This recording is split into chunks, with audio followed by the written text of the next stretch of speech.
Hi everyone, so today I'm going to be showing you my favorite way to make half square triangles, and that's the 2 at a time method. Before we get started, let's talk about everything that you will need. First things first, you will need a marking tool. In this case, I'm using the Friction pen. You'll also need a ruler, of course. You'll need your rotary cutter, and you'll need pens if you choose to use them. And of course, you'll need your fabric. Now, let's talk about fabric really quick. You'll need 2 squares of fabric. They need to be the same size. And the size that you will cut them is an inch bigger than the finished size of your half square triangles. So that's a little bit confusing.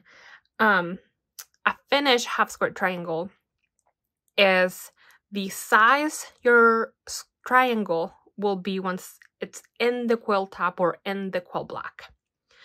And so you add an inch to that. So in my case, I need 4 inches. I need half square triangles that are 4 inches. So my squares are 5 inches.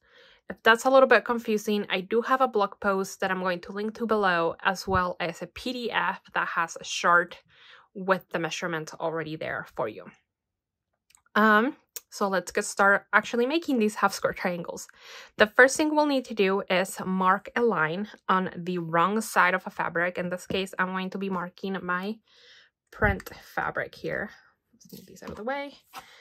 And you mark a line on the diagonal, so going from one corner to the next.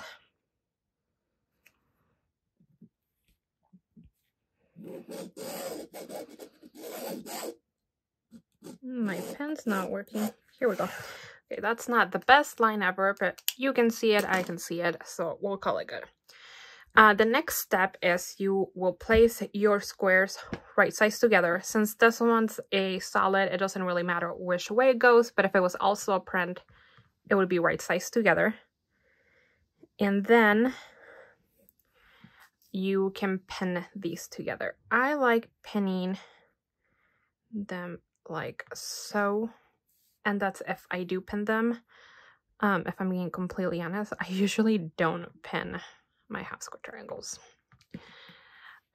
So once you've pinned them, now we're gonna go to the sewing machine.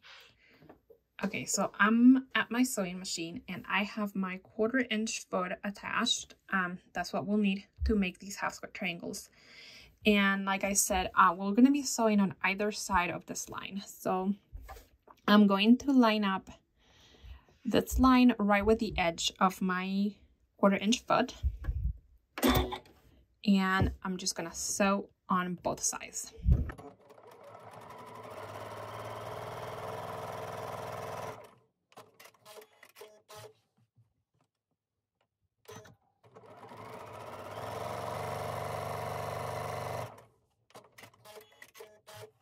Okay, so I'm back on my cutting table, and the next step is cutting your sewn squares on the marked line. So I'm going to take out my pens, whoops, and using my ruler and my rotary cutter, I'm going to cut right on that line.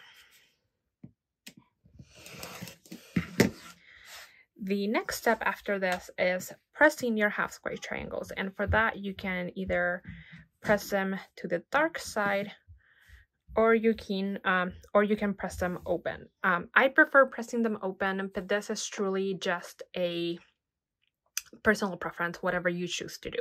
Okay, I am back on my cutting table and I've pressed my 2 half square triangles, and the last step, but not least, is to trim these half square triangles. And I've pressed these open. Like I said, pressing is really a personal preference, so you can press open or to the side. So I'm going to trim these really quick. And because I am making 4 inch half square triangles, I need to trim them to 4.5 inches. So I'm going to do that here, and I'm doing it really fast. But if you would like a more in-depth tutorial on how to trim your half square triangles so that you keep your points, I have a tutorial for that. It's a very detailed tutorial, and I'll link to that at the end of this video. So I'm going to trim the other one too.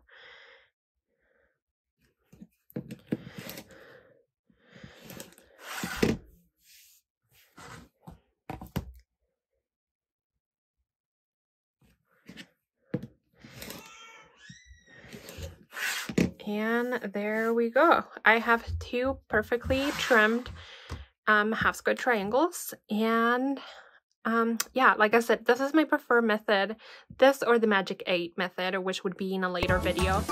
And yeah, I hope you enjoyed today's quick tutorial, and I'll see you later.